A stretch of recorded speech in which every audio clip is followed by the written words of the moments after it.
Good evening, everybody. Tad Kozneski for Sports Video. Game 3, the final game of the 1994 Tri-County League Championship. It's going to be Fuelex versus Washington Township. Yeah, he had an excellent stretch out there, but you could tell him he was aching all the way. Here's a hit right up the middle. Yep, Dave Kerner couldn't quite get to it, and Kerner also showed us some great leather in Game 2. Second now. Yeah, this is Legs. That's Legs, right. our man Legs is up to bat. Tad Kozneski, the Sports Video outstanding announcer, but for once we are covering him. Tad, as he bunts it, makes an outstanding bunt. Conlon has only one play the first to Eddie Bates for the first out, but Kozneski with a red hot. He's hitting an even 500 with 9 RBIs, had 5 in one game. Yeah, he's a excellent addition to the team. Pop up. Chris Hoffman in center field. Makes the catch. Tagging up is Shover, who has good speed, and he'll make it on a heads-up play to third base. And Monday it rained all day and the fields are wet, and I think they made a very wise decision postponing it. That's going to drop in there. Drop. Kerner's not going to get it, and Fuelex is on the board with the first run on the RBI bloop base hit by John Hughes. Hit there. You had that full count coming down with 2 outs. And really went down, and you could see he's not a happy camper up on the mound right now because he was only one pitch away from getting himself out of trouble. Githens comes with a sidearm fastball that time. Very, very tough on those right-handers. Grounder to Githens. Kerner runs pretty well, but John makes the play, and Kerner's out for the first out with Kupiec advancing the second. In that 12-6 game, there were 8 home runs. There's one. That ball's to left field, but right there putting it away is John Hughes for out number 2. There's Kupiec. Conlon goes to right field, way back, but right there at the fence is Tad Kozneski making the catch for the final out. So no runs, no hits, and 1 left on base. We're through 1, and it's Fuelex 1, Dr. Connor nothing. Right here on Sports Video. In left field, Danny Barber. Moving over to center field, it's Chris Hoffman. And really playing competitively. Has struck out just twice this season, although one of those times occurred in game number 2. But he is playing with a sore hamstring. And he nice gets move, man. Through. Julio running the first, and he gets in. He's safe. And look at him, bad hamstring at all. He's limping, but he's in the second base. That's a gamer there. I'll tell you, 57 years young. And it's interesting, too, because we know that John has had the bad knee and everything. And relax and let those muscles get right back in. Here's a laid down bunt. That's a great bunt, and Githens gets to it pretty well. And Bill Julio making a nice play at first base for the putout, score 1-4. Well, there's that veteran. You know, he had everybody rushing plate. He took his second base position, covered first base. The T-shirt. Did you get the Sports Video jammies on there with the little feet there? Oh, and he strikes him out on a high fastball that time. Hoffman takes that first pitch for a ball. And what's interesting, he was saying before the game, his ERA would have been gentleman out there. Oh boy! Out on a high fastball. And yeah, with the rain and everything, it came down, and then things got rained. Third inning, Fuelex leading 1-0, and he strikes him out on that knuckle curve. Trenton State College, so I guess they did get some travel time. Ground ball to Kerner. Dave with the great hands and the throw and the scoop, but beating the play is Rayo. And no, is that his second of the game, Mark? No, the other came earlier on the second baseman. Yeah, on the overthrow. Dave Kerner has outstanding hands, and even on that play, he bobbled it and quickly got it again. Yeah, in a run, and Bates made a great catch for the second out of the inning that I think was a real crucial. I was 12 on the Blackwood Little League Cougars. There you go. Hoffman backing up in center field, but he will have room, and he makes the catch for the second out. I tell you what, Mark, that was a dynasty, that team, the Blackwood Little League Cougars. Dave Kupiec, the leadoff batter, who's leading off here this inning. We're here in the bottom of the third inning. Kupiec hits a shot, and that's going to drop for a base hit. Getting to it quickly is Shover as Kupiec thought about trying to get the second, but wisely went back to first. With that sidearm fastball. And he brings it inside. He's not afraid to come inside on anything. Grounder, Caparella making a nice stab at third, and wild throw the first, though, is Kerner safe. That was top competition. He was 5 for 6 in that tournament. Been a little bit of a slump, was 0 for 4 last game. He might be losing something off his fastball after the fourth inning as he gets them there on the off-speed pitch. That was nasty. Yeah, I was going to say, didn't need the fastball that time, Mark. Clean him out. Maybe the turf out there still has a little mud buildup. Tom had been there more than 20 years. Githens takes something off it. That'll drop in for a base hit. They're waving him in. Kupiec with the good speed will come in, and that'll tie the score at 1-1 on the RBI single by Ed Bates. I'm wondering if it's going to affect how the outfielders play here, because even charging a ball, you're not going to have much of a play on a hit like that. Yeah, obviously they can't play too shallow with the... Both pitching very well through the first 3 innings. Pop up, Kupiec. Called off, though, and that ball dropped for a base hit. And now Jenkins thinks of going to second, but gets back to first base. Bill Giulio singled, went to second on an error, but was stranded in the second inning. World Championships, and he's got some great stories about that, he was telling me. Bill Giulio with a great bunt. The only play will be the first, and for the second time this evening, Fuelex successfully ground ball to Kerner. Kerner looking to go to third, and he gets the lead runner there on an outstanding play by the heady Dave Kerner. You can see the play develop in front of you. He made the nice throw. Of course, plenty of time to get the tag and the out. I'm really impressed with Kerner's game. Sure-handed. And he strikes him out again. So no runs that inning. Announcers, analysts, color analysts. They're working there. Ground ball. Caparella is going to have a tough play at third base, but makes it with a fine throw over the first for the first down. They were all set to catch that ball. Look at that. Look at that. Blue Indians. And that's high for ball 4. So Chris Hoffman is a 2-out base runner. He really earned that walk, too, Mark. Fouled off a couple tough pitches, and then took a couple real close pitches. Choking up a little bit with the count 0-2 now. Runner going at second is Hoffman, and he's going to get in. And again, that time he got an outstanding jump, and there wasn't very much that Rayo could do on that. High school tournaments that I covered. That Oh must be my! it. That one's popped up to left field, but calling for it is John Hughes, and he puts it away for the third out. In reserve, really, if Fuelex is going to win this, it's probably going to be Githens all That's the way. going to drop. As Rayo gets the blue base hit. So he's a 2-out base runner. So the activity's alive and well here in South Jersey. Hughes crushes that to left field, but Danny Barber puts it away for the third out. And Barber will crush that in the gap. Hits the fence. He's going for extra bases. The throw from Shover coming in, and he's in there. Oh my!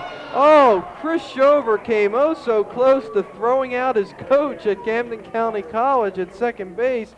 And Dan Barber, who usually won't be confused with Ricky Henderson on the base pass, did a pretty nice job there. Well, you had a situation there where you might have seen some extra laughs if Dan Barber had been called out, but that was just a great slide. The throw beat Dan Barber there, but he managed to get his hand in there, and that pitch was just a mistake by Givens. He got that up and in a little bit, and you do not make a mistake like that to Dan Barber. You're almost fortunate, Ed, that the ball stayed in the ballpark with the kind of power Dan has. I mean, that thing looks like a minor league complex there. It seats about 7,000.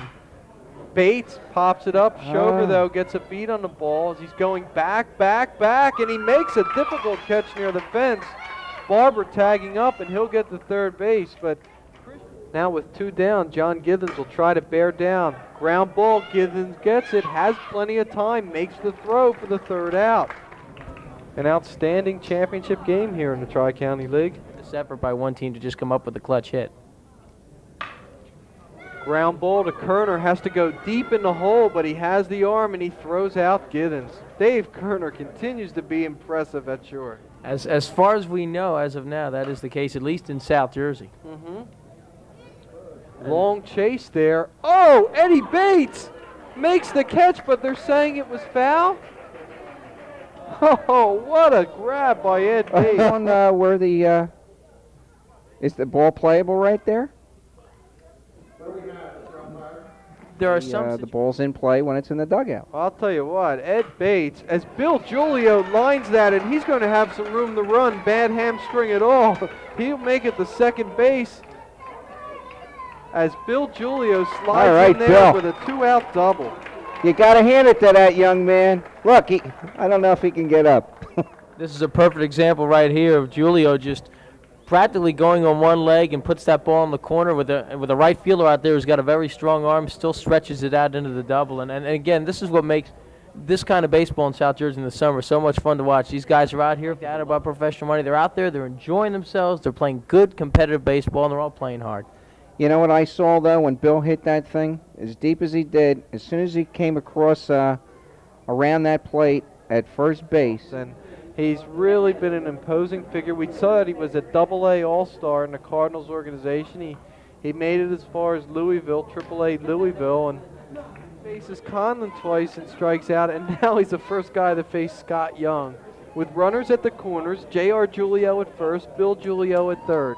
Bill Giulio now faking to go down the line and run, and J.R. Giulio going, that's hit to Bates. Oh my! Oh my!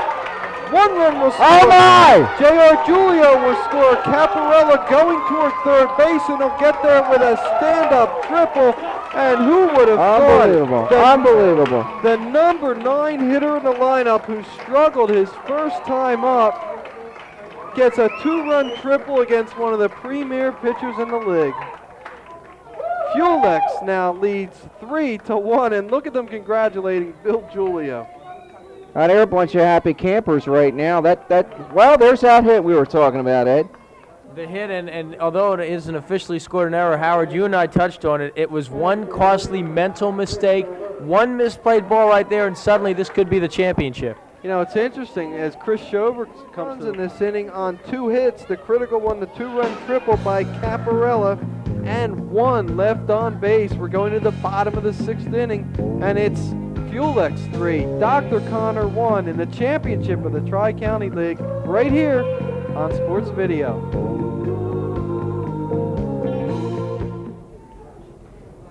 The winner receives the Carter Cup as there's a ground ball, and that'll drop in for a base hit. Ball had eyes. Yeah, I thought Ferrara might have a shot at it, but it was hit too sharply, and John Hughes is a 2-out base runner. Well, he also said it was tough to get a job because in the offseason they know you'll be leaving. As he gets him on a cold third strike for the first out. Veritable love fest now, isn't it, Mark? Yeah, enough of this mushy stuff here. Strike 3.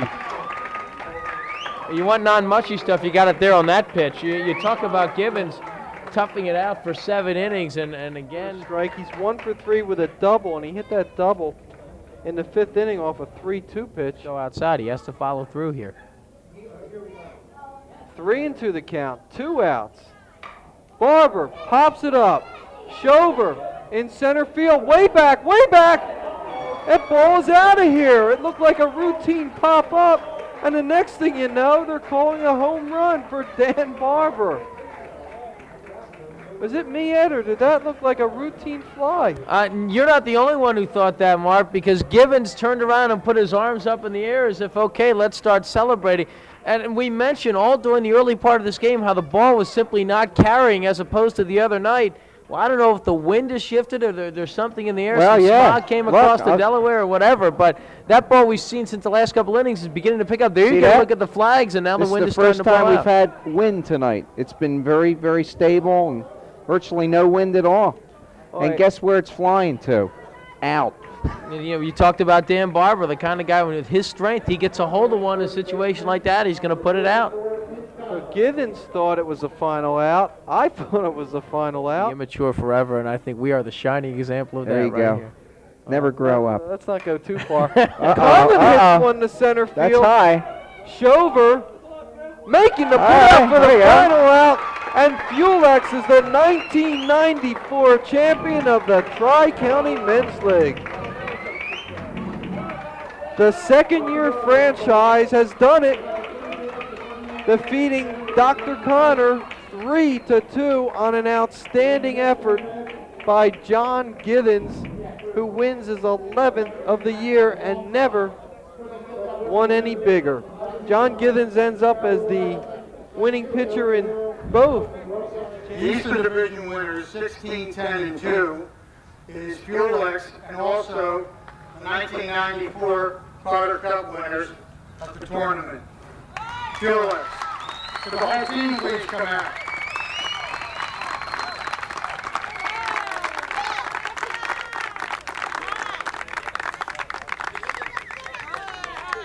These guys, for the second year in the league, have shown us things can really happen when you put together with good ball players and good hard work. There you go, fellas. Congratulations.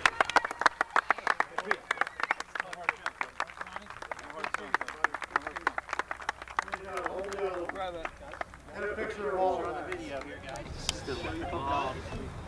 Look at it. Come on, Bill. You can make it. Come on, Bill. There you go. Nice job. We're rolling. Nice job, guys. Mike, man. Tell you. We get to keep that for a year? Yeah. Situation. Well, the guys were telling me, you know, what he had, and I faced him last year, and I knew, you know, he was pretty quick, and I knew I had to have quick hands out there. And when the first two pitches came out, I knew I had to come through for the third pitch was coming at me, and I knew I had to hit it. So I just stuck the bat out and just got contact with it. Yeah, what was your immediate feeling when you knocked in the 2 runs and you're on third base? Well, when I hit it, I thought he was camped under it, so, I started trying, and he kept going back. So I got on my horse as soon as it went over his head, and I turned second. I said, there's no way, I'm going to third.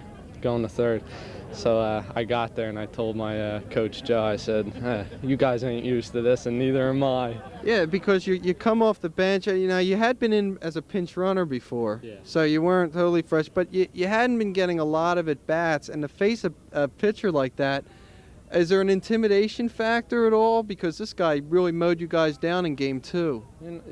You can't let it get it down. You can't let that get at you. You gotta, keep going at them, and you can't let that bother you. Have you ever had a bigger hit? I mean, any little league, anything before? I think this has to be the biggest because of these guys and everything. To come through for these guys, it's unbelievable. It's like a dream.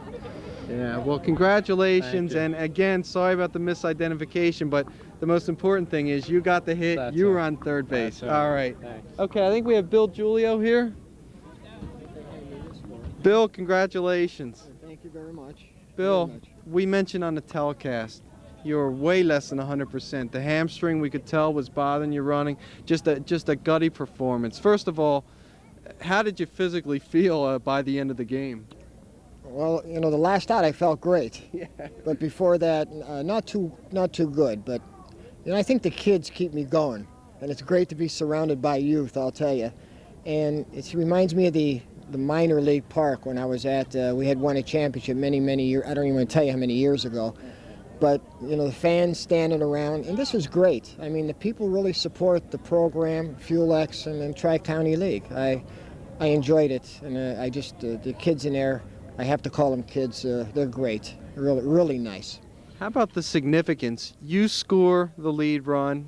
Your son scores what eventually is the winning run. Now that's extra special for you. Yeah, I have to say it's happened before, but every time it's a new experience. And look, I love my family, and it's my high is not even winning a championship, but having my boys play with me and the support of my family.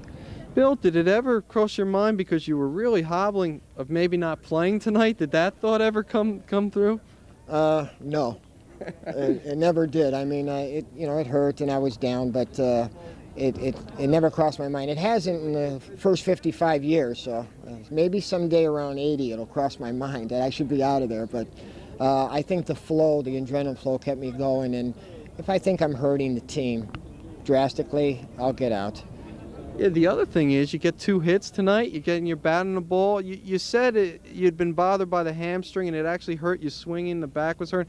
Did you cut down your stroke at all? Yeah, I opened up, I turned my right foot out and brought my hands forward a little bit, which cuts down the stroke. I still was able to pull the ball, but the pitches were in on me. So they made some bad pitches, and I capitalized on it. Hey, what an exciting series, too. I mean, even the game you lose, 8-7, you guys came back in the comeback, and then this one, a one-run ball game in the finals. I guess this is what it's all about, right? Yeah, this makes it exciting, and it's too bad that the major leagues are on strike.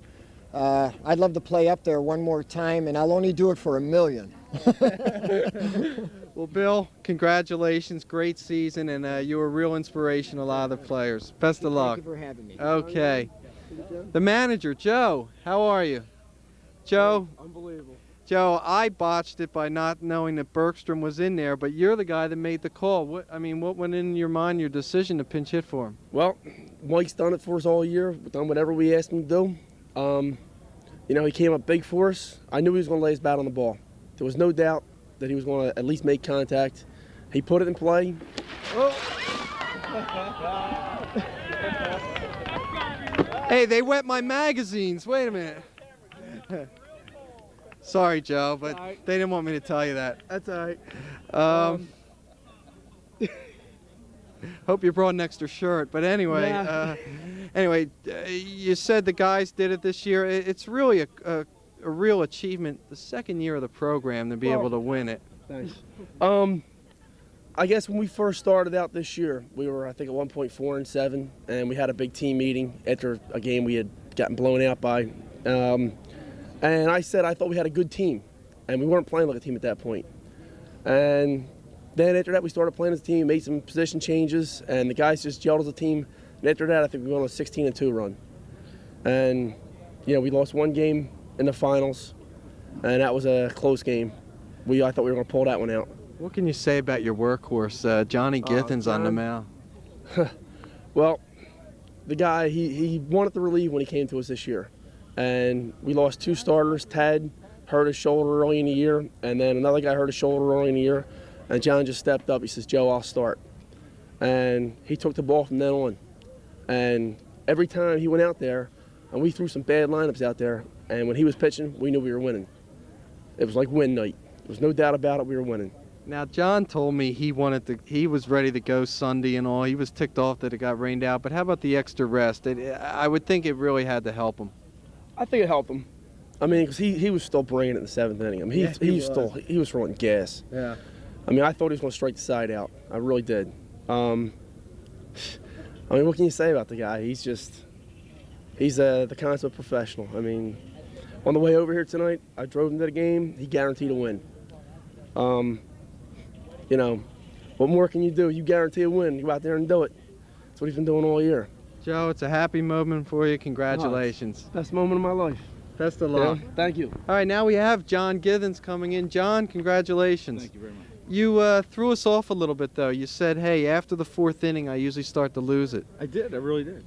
You could have fooled us. I wasn't throwing that hard. I really wasn't throwing that hard after I'm going to say after the 6th inning. 6th and 7th inning, I was really starting to labor a little bit. I'll tell you what. You could tell. You really tell my ball really started sinking a lot more. Did it? Yeah, well, it usually does. Once you lose a little velocity on the ball, it usually goes down. But ironically, you got 4 of your strikeouts in those innings. I mean, so the batters must have thought it was still coming in. I actually pitched. I actually threw the ball to spots. And, I didn't try to overpower guys, and I pitched to their weakness, effectively. So, tell me the truth. That home run that Barber hit, I called it as if I thought it was a pop-up, and it looked like from your reaction you thought that was the 3rd out. Well, I hope we don't have this play on this field again next year. Holy cow! It's only I think it's like 360 to center. I mean, I only pitched in one park this small before, and it's it's not real fun to pitch. In a pitch in a park. I'm surprised the score was 3-2.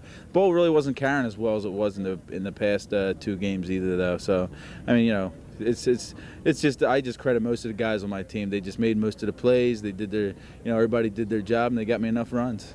Yeah, obviously you can't say enough about a guy like Bergstrom who came in and got that pinch hit triple. Well, to tell you the truth, Mike's been a sparing player the whole year, but he's been the biggest player of the series so far. He's made the difference, and that's a lot of guys knew their role on the team this year, and I knew one of the Bergstroms would help us out, either Mark or his brother Mike. So I'm just happy to see us win the series. So now, John, you've been in this league for a while. You've been in various leagues. Put in words how this championship feels to you. It feels really good in the sense that and the league has really been kind of shabby, and I'm very, very disappointed with a lot of the things that the league has done for the league, the guys that have run the league, and this is August 23rd. I mean, our season was over a month ago. I mean, we've been playing. They got too many distractions, other distractions that are just ruining for the league itself. And they got to really iron some things out this winter, get themselves together to make this league the league that it should be, and not have so many other distractions. Okay. Well, listen. Enjoy your championship. Thank you very much. Thanks a lot, John Githens, who did an outstanding job pitching, and now we have some of the guys in the Dr. Connor team. Pete Conlon, Dan Barber. Pete, tough to lose a game like this, but you pitched your heart out, a well-pitched game, and it's a game of breaks, and a ball may be misjudged in right field, and that's the difference. That's baseball. That's going to happen. It's tough to lose a game. We were in the game the whole time. I thought we had a chance to win. Better luck next year, I guess. Yeah, it's got to be difficult because only one team can be a champion. You've been here 2 years in a row, yet you don't have anything to show. So I guess in a way there's some disappointment that way. Yeah, we're turning into the Buffalo Bills of the Tri-County League. So, maybe next year we'll get the same squad out again and we'll get the job done. I know obviously you want to win, but the competitiveness of this championship series, from a baseball standpoint, from fan, you can't ask for more. Your one-run win last game and this game tonight. Yeah, the league is definitely competitive. We know a lot of the guys on each team, and that makes it a lot of fun. There's ragging going on, but everyone's after the game's over, everyone's their friend. Tell us about Githens. He says he wasn't throwing as hard in the later innings. It looked pretty hard to us from up there. Well, in past years, John's thrown a lot harder. He threw a lot more this year than he had in the past. He'd been mainly used as a closer. With Fuelex, they wanted him as a starter. The kid was a double-A pitcher for 7 years, and he's up there in the mid to high 80s when he's on. Tonight, I don't think he was throwing quite that hard, but he's still a great pitcher. I mean, we only had 3 or 4 hits, I guess. And he's a great pitcher. Yeah, one of them was your home run, Dan. And I'll be honest with you, I thought it was a game-ending pop-up. Did you think that thing was going to go out? Well, I went with the philosophy of I watched it, but it was either if it was caught, if it went out, it went out. These fences are very charitable. The center field 350 maybe. I think that ball went 351, but.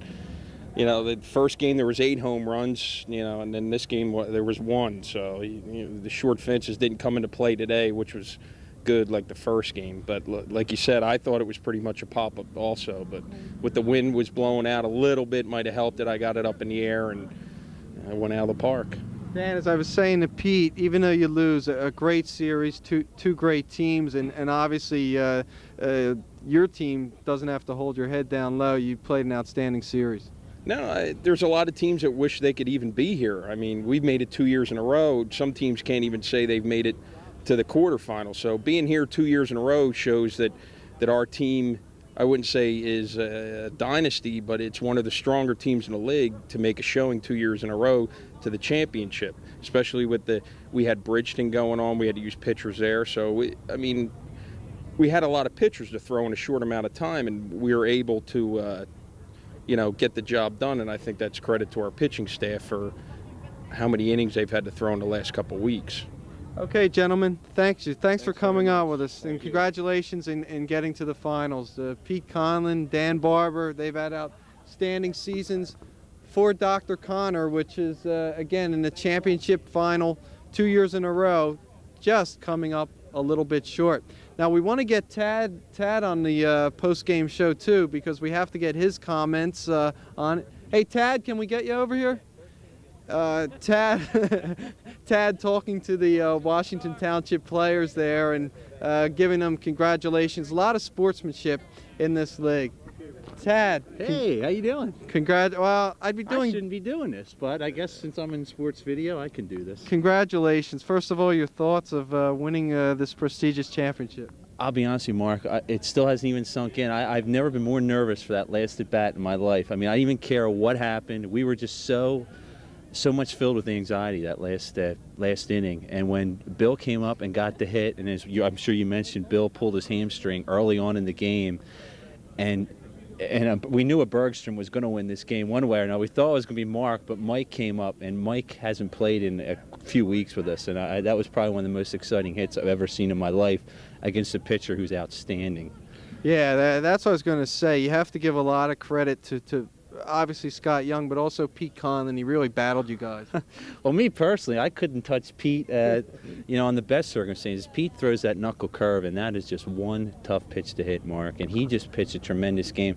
That's why I went over to him and said, great job. It's a shame, I'm sure, as you guys were saying, it's tough. Somebody had to lose us, but great game. And, of course, Danny had to put a scare in us by sending that ball over the fence. And it was just fun. It was fun to be out here tonight. Yeah, let me ask you, I thought Danny's hit was out number 3, game over. I thought it was a routine pop-up. What were you thinking when it first left? I really wasn't running in and getting ready to high-five. I thought it was an out too, Mark. I was running in, and it just, he got enough on it. He's a good hitter, and he got it out of the park. I'll tell you what, Tad. Beginning of the year, when you had that tough game, That's you right. lost. You sat there when we lost, 21 to whatever? It was 21-1 or something to Vineland. Believe me, the last place I thought you'd be would be in the championship here. This team really came together at the right time. Yeah, and it all comes back to pitching. You had, even though Chris Shover lost, he's pitched outstanding in the playoffs for us. And Johnny Githens has just been an all-star hitting and pitching. And without Mark Bergstrom, still, we wouldn't be here. I mean, we were really down tonight because Mark wasn't here tonight. I mean, we really felt like we had our backs against the wall. Joe did the best he could at third. We had the hobbling guy at second base, Mr. Julia, doing the best he could. So we just figured, hey, we said, John, you gotta throw a 5-hitter, and John threw one of the best games of the season. So we owe a lot to John. How about the guttiness of the team? John's had the knee injury, Bill Julio with the hamstring. A lot of guys are bumped and bruised, and I guess it even makes it more special winning under some adverse circumstances. You would have loved to have been a fly on the wall in the dugout when we were thinking about pitch hitting for Mike, with bringing Mike in there at the time, because half of us were like, let's do it. What do we do? And then finally, John and Joe made the final decision. So they said, let's put Mike in there. Let's give it a shot and see what happens. And that's tough for Joe out there. Joe's a young guy. It's tough. I mean, we were all tight throughout, especially as the game got on and the closer the game got. We were all real tight out there. And it was exciting to see somebody like Mike come off the bench, come up with the big hit, and we were just thrilled to death for Mike. Well, I wish I were a fly on the wall and I would have known it was Mike instead of the way I called it. But anyway, listen, congratulations. It must be a great feeling. Yeah, it's the first time I've really won anything, Mark, in my life. And I know the guys in the team were all thrilled to death. And, and we want to thank Howard for coming out here. I know Howard's standing behind the camera there. And I got my father on this camera over here. And I got my brother on this camera over here. And yourself. I mean, I'm just thrilled to death that we could get this game on TV. So we can show our grandkids down the line. And we just had a great time. And I'm just thrilled to death right now, Mark. Well, congratulations. Thanks, Mark. Thank you, Mark.